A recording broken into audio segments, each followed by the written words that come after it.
Each year, students speak at this ceremony on behalf of the entire graduating class. Now it's my great pleasure to introduce the first of this year's speakers, Reshef Jean, an MP.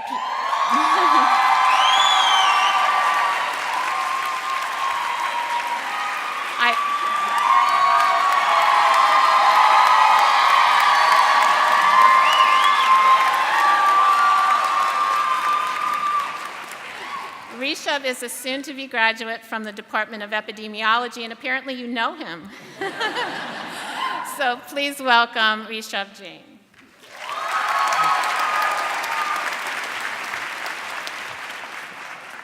Good afternoon, everyone. I want to tell you a story. Last year, a medical student looked me dead in the eyes and said that he sees no place for public health in the context of improving the lives of patients.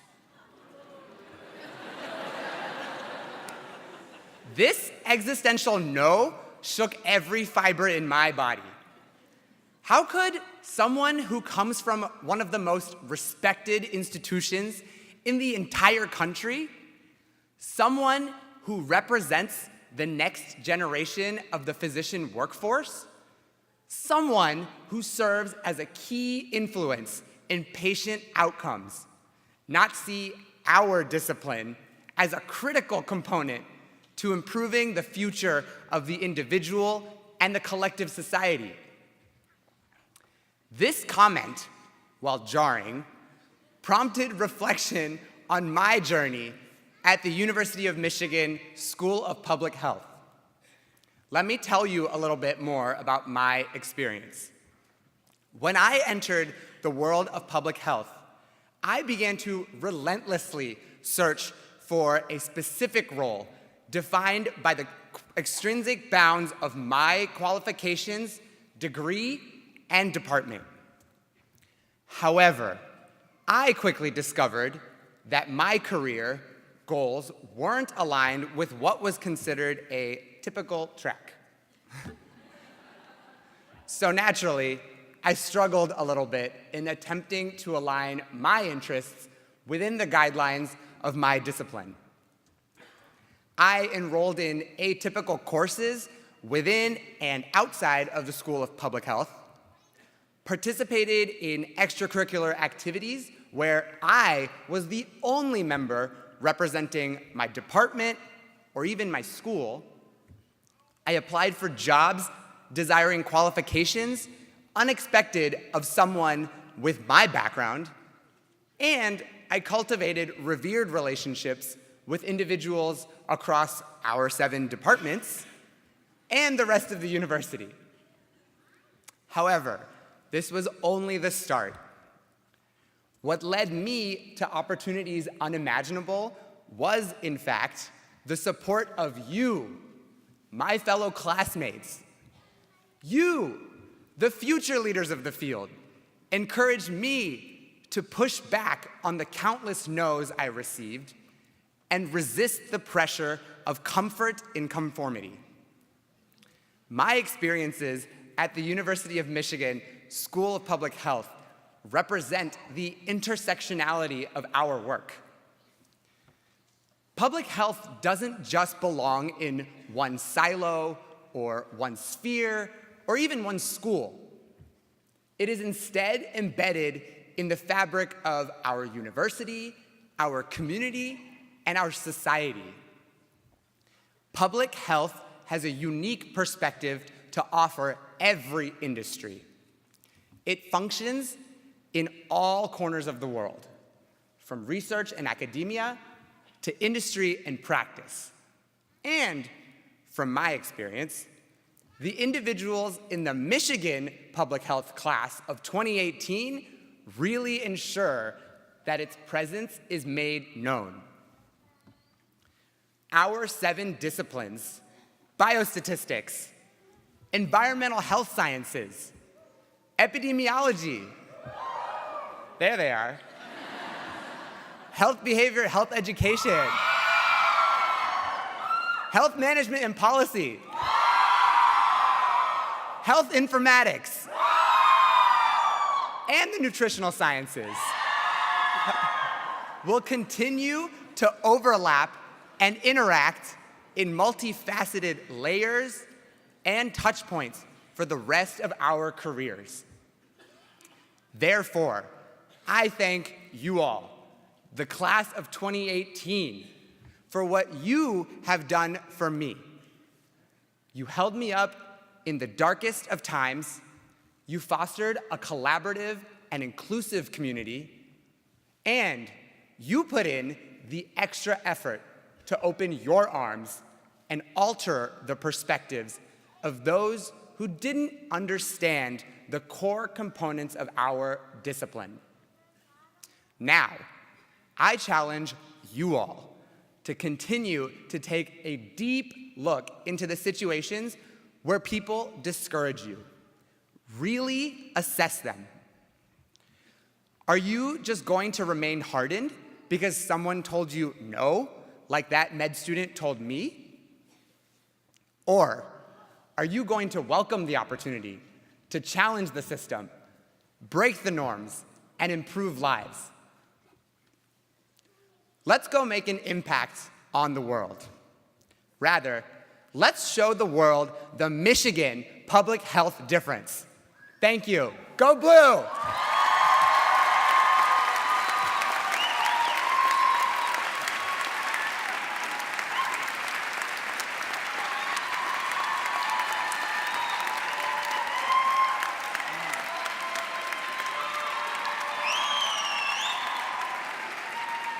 Thank you so much, Reshef. What a wonderful speech. You're so inspired. The student speakers are always a hard act to follow, don't you think? Your perseverance and your commitment to public health are so commendable. And now, I'm pleased to introduce the second of this year's student speakers, Elizabeth Mosley. Elizabeth is a doctoral candidate from the Department of Health Behavior and Health Education. Please welcome Liz Mosley.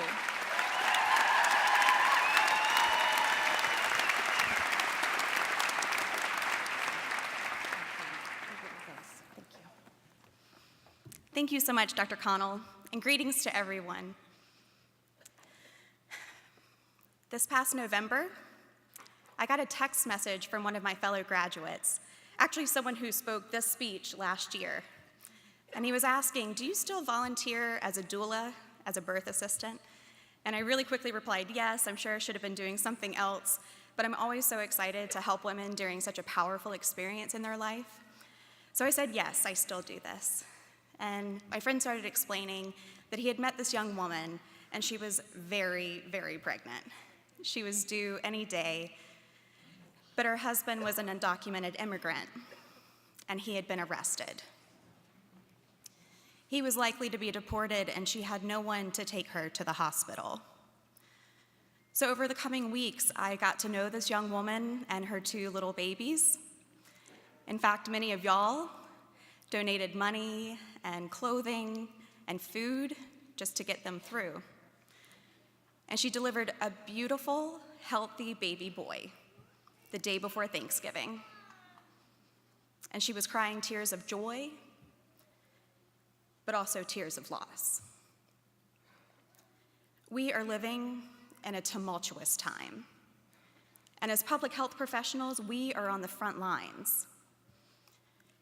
Our school charges us to disseminate evidence-based knowledge, to address health inequity by focusing on vulnerable populations, and to serve as a diverse and inclusive community that's dedicated to solving the world's current and future public health issues.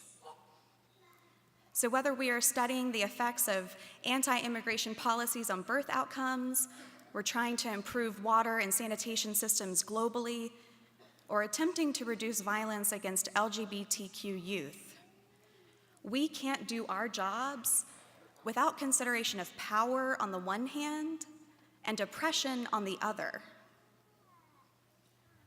As public health professionals, we know that the burden of disease falls along lines of social inequality, along lines of race, ethnicity, gender, economic background, sexuality, and nationality.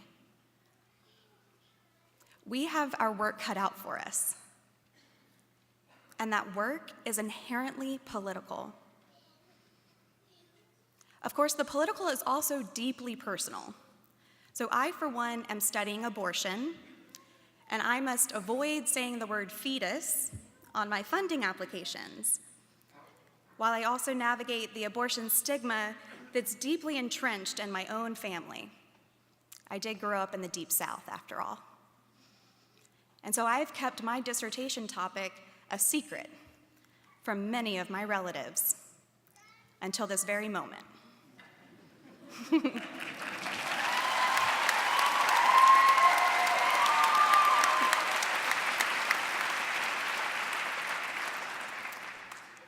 Much of my work also focuses on racial disparities, but I am also a white woman, and I have to work daily to uproot the white supremacy that's lodged in my own heart and mind. And yeah, I volunteer as a birth doula for immigrant families, but I'm also an American citizen whose entitlement is used to justify violence against my own clients. It's so much easier to criticize structures and policies and powerful leaders than it is to examine our own complicity in systems of oppression. That inner work can be the most painful and the most difficult. I think that's why a school that's dedicated to equity, diversity, and inclusion still struggles sometimes with issues of inequity and homogeneity and exclusion. It's no coincidence that the same conflicts we see playing out on the national stage are also playing out in our own community. And fixing that requires a willingness to see the political as personal, to be brave enough to acknowledge the wounds that we cause, and even sometimes the wounds that we sustain. Yeah, we are living in a tumultuous time, but it is also a time of great possibility.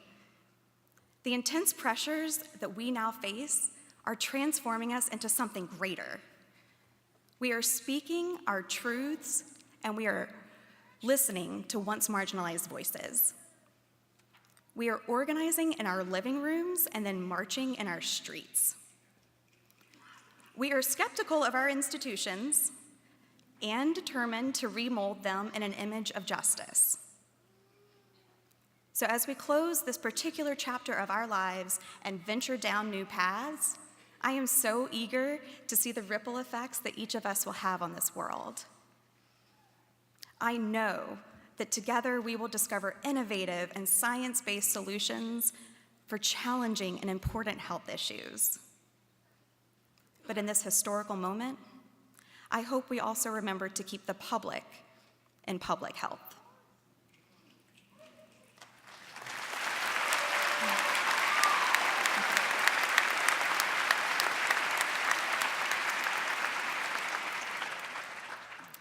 I hope we see public health as inherently political and the political as deeply personal. I hope we contribute equal energy to dismantling social inequalities both outside and within us. We are works in progress, but we are ready for the challenge. Thank you.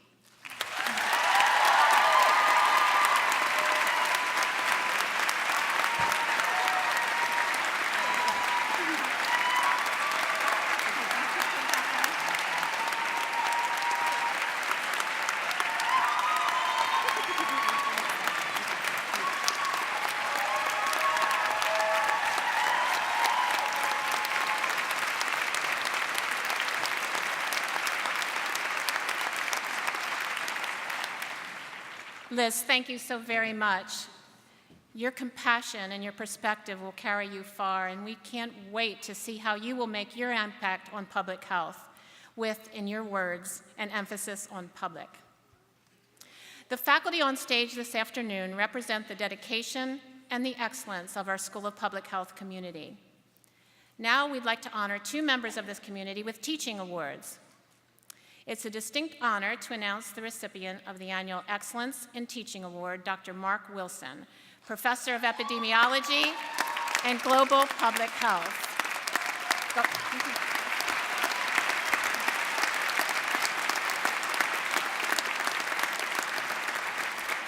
Before Professor Wilson accepts this award, I want to share some of what his students had to say about him as both a teacher and a mentor.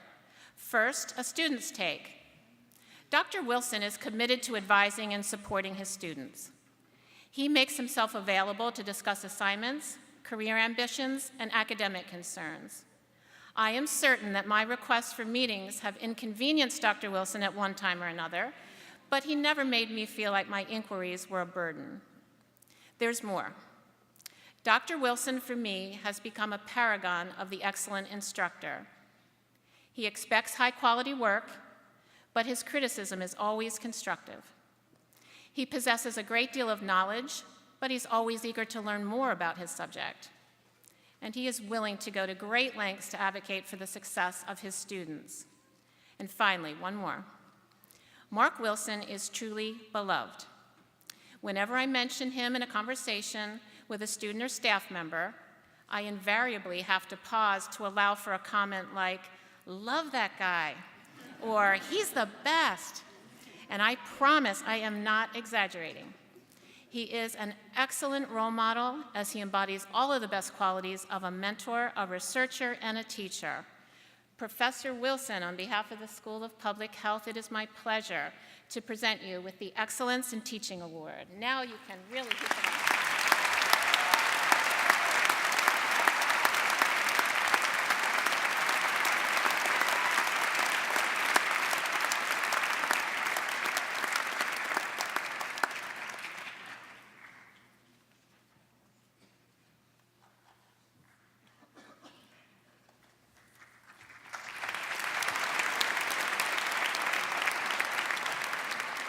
The strength of the instruction here at the School of Public Health is also evident in our talented and engaged graduate student instructors we refer to as GSIs.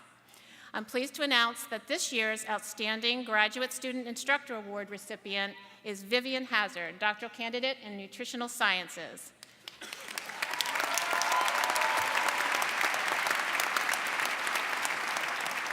Before presenting the award to Vivian, I'd like to take a moment to share what her colleagues and students had to say about her. First, from a professor. Vivian is devoted to her students, innovative in her teaching methods, a source of support for her fellow GSIs, and diligent in completing the thankless administrative tasks that make a course run smoothly. And from a student, Vivian made a clear effort to connect with students on a personal level about what they were interested in public health. I asked her to write a letter of recommendation for me for a summer program, and she went above and beyond. It is clear that Vivian cares about her students doing well and forming connections. Vivian, thank you for all that you do. It is my pleasure to present you with the School of Public Health's Outstanding Graduate Student Instructor Award.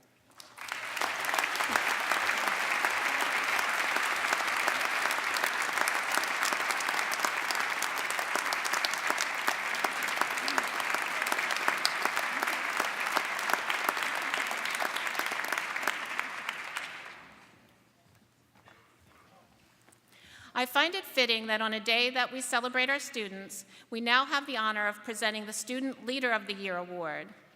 In a school like ours, which requires collaboration and interdisciplinary work, leadership comes in many forms. First, I'd like to highlight Evan Reynolds, a doctoral candidate in biostatistics. Evan leads the student group StatCom, which stands for Statistics in the Community. StatCom offers statistical expertise free of charge to nonprofit organizations.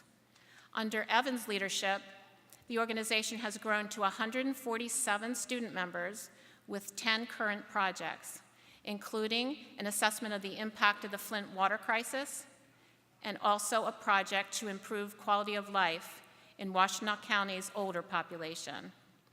Please join me in welcoming Evan and saluting his contributions to the school.